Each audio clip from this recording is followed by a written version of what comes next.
جی رکوع کے بعد ہاتھ باندھنے کا اس کی شرعی حیثیت؟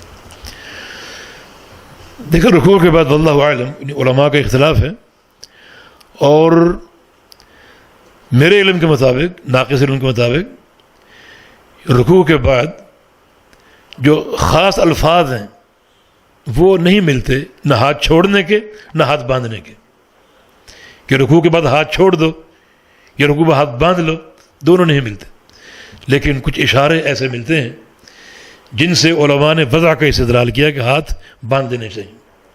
مثال کے طور پہ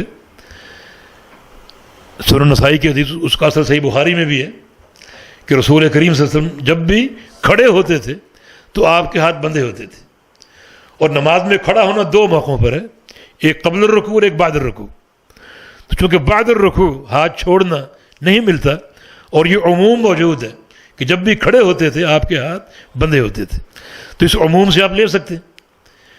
اور اس طرح کے اشارے ملتے ہیں، مثلا صحابہ کا بیان ہے کہ رسول کریم صلی اللہ علیہ وسلم بعض اوقات رکوع سے اٹھتے اور زیادہ کھڑے ہوتے، طویل قیام کرتے، حتیٰ ظننا انہ نسی، حتیٰ کہ ہمیں یہ گمان گزرتا کہ شاید آپ کو غلطی لگی، بھول گئے آپ۔ اس بھولنے کا معنی کیا ہے؟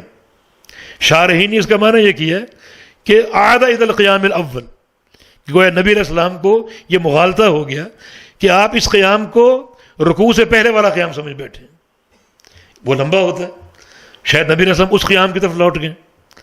اور یہ وہم کب پیدا ہوگا صحابہ کے دل میں؟ جب ہاتھ بندھے ہوں گے۔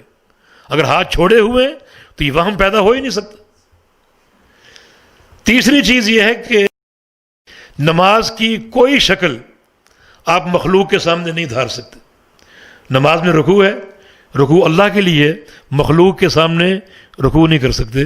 سجدہ نماز میں ہے اللہ کے لیے، اور مخلوق کے سامنے سجدہ نہیں کر سکتے۔ یہ تشہد کی صورت جو ہے یہ نماز کی مخصوص ہے، مخلوق کے سامنے نہیں کر سکتے۔ اور اسی طرح قیام، ہاتھ باندھ کے کھڑا ہونا، یہ مخلوق کے سامنے اس طرح نہیں کھڑے ہو سکتے۔ اور اگر اب ہاتھ چھوڑنا بھی نماز کی حالت ہے رکوع کے بعد، تو پھر اس طرح بھی نہیں کھڑے ہو سکتے، یہ بھی نماز کی کیفیت ہے۔ ہاتھ چھوڑ کے بہت سے لوگ کھڑے ہوتے ہیں، تو نماز کی کوئی بھی، ابن تیمیہ نے لکھا ہے، انہوں نے قبر کا ذکر کیا، قبر پر کھڑے ہو کر ایسی کوئی حالت نہیں اپنائی جا سکتی جو نماز کی ہو۔ اب قبر پر کیسے کھڑے ہوں گے؟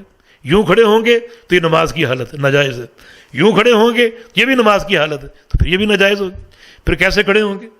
تو اس طرح کے اشارات ملتے ہیں۔ وہ بھی اشارہ یعنی صحیح بن سکتا ہے کہ رسول کریم صلی اللہ علیہ وسلم جب کھڑے ہوتے رکوع سے تو بہت کھڑے ہوتے، حتیٰ کہ ہر عضو اپنے مقام پر لوٹ آتا، اپنے مقام پر لوٹ آتا۔ تو لوٹنے کا معنی کیا کرو گے؟ لوٹے گا وہیں جہاں سے آپ چھوڑ کر گئے۔ تو آپ جب رکوع سے قبل قیام میں تھے تو آپ کی حالت کیا تھی؟ اب آپ نے رکوع کیا اور واپس آپ نے وہیں لوٹنا ہے، تو کیسے لوٹیں گے؟ لوٹیں گے ویسے ہی جیسے آپ پہلے تھے۔ اب اگر ہاتھ چھوڑ دیے تو یہ کیفیت مختلف ہوگی۔ تو اس قسم کے اشارات ملتے ہیں واللہ اعلم، جن سے علماء نے استدلال کیا۔ اللہ تعالی ہم سب کو فہم حق کی توفیق دے۔ اور یہ اختلاف کوئی ہمارا منہجی اختلاف نہیں ہے، کیونکہ وہ اختلاف جو دلیل پر قائم ہو وہ اختلاف نہیں ہوتا۔ اگر دلیل ہے ہاتھ چھوڑنے کی تو وہ اختلاف شمار نہیں ہوتا۔ ایک سوال جی، آج کل جو اجنبی کے ساتھ کرتے ہیں، یعنی کہ اس کا کوئی کاروبار کرتا ہے وہ روٹ لیتے ہیں، اس کو دربدر کر دیتے ہیں، تو ایسے عربی کے خلاف قاضی میں جائے یا معاملات